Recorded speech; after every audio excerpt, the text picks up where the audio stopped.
आरोग्य में निवेश भाग 31 हिंदी गोदान वैद्य दिलीप गाडगिल पुणे। तो मैं बात कर रहा था गोदान की, और इसके बारे में मैंने एक श्रृंखला पहले भी की है, उसको फिर से मैं यहाँ पे दोहराता हूँ। इसमें ऋण श्रृंखला, दान श्रृंखला और दान, ये संकल्पना है। तो वास्तव में ऐसा है कि जो भी प्रोफेशनल्स है, जैसे कि डॉक्टर हो, वकील हो, का चार्टर्ड अकाउंटेंट हो, कंपनी सेक्रेटरी हो, आर्किटेक्ट हो, वगैरह वगैरह, कि जिनका खुद का व्यवसाय इस प्रकार का है, उपजीविका का साधन अपना अपना है। शुरू में इनमें काफ़ी लोगों को तकलीफ़ हो सकती है अगर घर का सपोर्ट नहीं है, आधार नहीं है, तो अपने पाँव पे खड़े रहना, इसके लिए काफ़ी मेहनत करनी पड़ती है।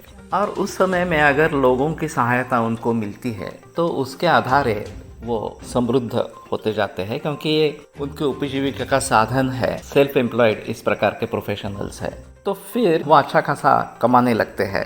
और जब उनके कामनाओं की पूर्ति हो जाती है कि जो भी कुछ करना है अपने परिवार के लिए, या आर्थिक स्थिति हमारी अच्छी रहे, इस प्रकार के लिए जो भी प्रयास करने हैं, वो एक बार करने के बाद इनके पास काफ़ी पैसा रह सकता है, और उसका उपभोग भी ज़्यादा नहीं ले सकते, क्योंकि उपभोग पर मर्यादाएं हैं, उसके काफ़ी नुकसान करने वाले भी मुद्दे हैं। तो ऐसे हालात में ये अगर आपने इस प्रकार के ज़्यादा संपत्ति का विनियोग, या कोई भी बिजनेसमैन इस प्रकार का हो जिसका कारोबार अच्छा चल रहा हो, उसके पास काफ़ी पैसे हैं इस प्रकार से, तो वो ऋण श्रृंखला को पहले आरंभ करें।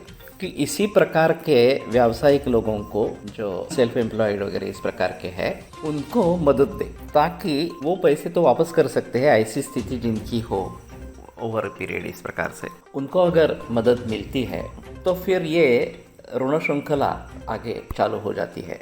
अब जिस व्यक्ति ने सहायता ली है उसको ये बताना है कि तुम वापस पैसे मुझे मत देना, तुम ऐसे ही इसी प्रकार के जो लोग जिनको मदद की ज़रूरत है उनके पास ये दे देना, और उसमें थोड़ा बढ़ोतरी करके दे देना, एक 5% इस प्रकार का बरस के लिए ये ब्याज उसमें डालना। समझो कि तुमने 2 लाख का लिया है, तुम वापस करने जाओ तो 2,10,000 वापस करने हैं, उसमें 10,000 जो है वो तुम्हारा दान होगा, इस प्रकार से वो आगे के वाले व्यक्ति को देना है। तो इस प्रकार से अगर जो व्यावसायिक है उनमें अगर हम ये पैसा देते हैं तो पैसा बनता रहेगा और आगे आगे चलता रहेगा, तो सिलसिला चलता रहेगा। जिसने मूल द्रव्य दिया है उसको अपेक्षा नहीं है, लेकिन ये दूसरे व्यक्तियों को आगे दिया जाता है तो ऋण श्रृंखला बन जाती है। अब ऐसा मान सकते हैं कि कभी हमें परिचित में इस प्रकार की व्यक्ति नहीं मिली जिसको मदद की ज़रूरत है, और वो पैसा आपके पास रह गया है इस प्रकार से, तो जिन लोगों को ज़रूरत है जो वापस नहीं दे सकते, ऐसे लोगों को दान दिया जाए। जैसे कि गोदान एक बहुत अच्छा दान इस प्रकार का है, इससे जिस किसान को वो मिलेगा उसका फ़ायदा होगा, भूमि का फ़ायदा होगा, जल का फ़ायदा होगा, वायु भी अप्रदूषित इस प्रकार का होगा, नैसर्गिक खेती को इससे चालना इस प्रकार से मिलेगी, और पूरे समाज के स्वास्थ्य के लिए वो अच्छा होगा। तो गोदान एक इस प्रकार का दान है कि जिसके काफ़ी फायदे इस प्रकार के होते हैं। तो इसी प्रकार के दानों को ढूंढना है जो केवल एक व्यक्ति के लिए सहायभूत नहीं होगा, लेकिन पूरे समाज के लिए फ़ायदेमंद होगा। तो इस प्रकार से अगर गोदान देते हैं तो उसके बहुत सारे फायदे होते हैं। आगे चलकर ये दान की श्रृंखला भी हो सकती है, कल बोलेंगे।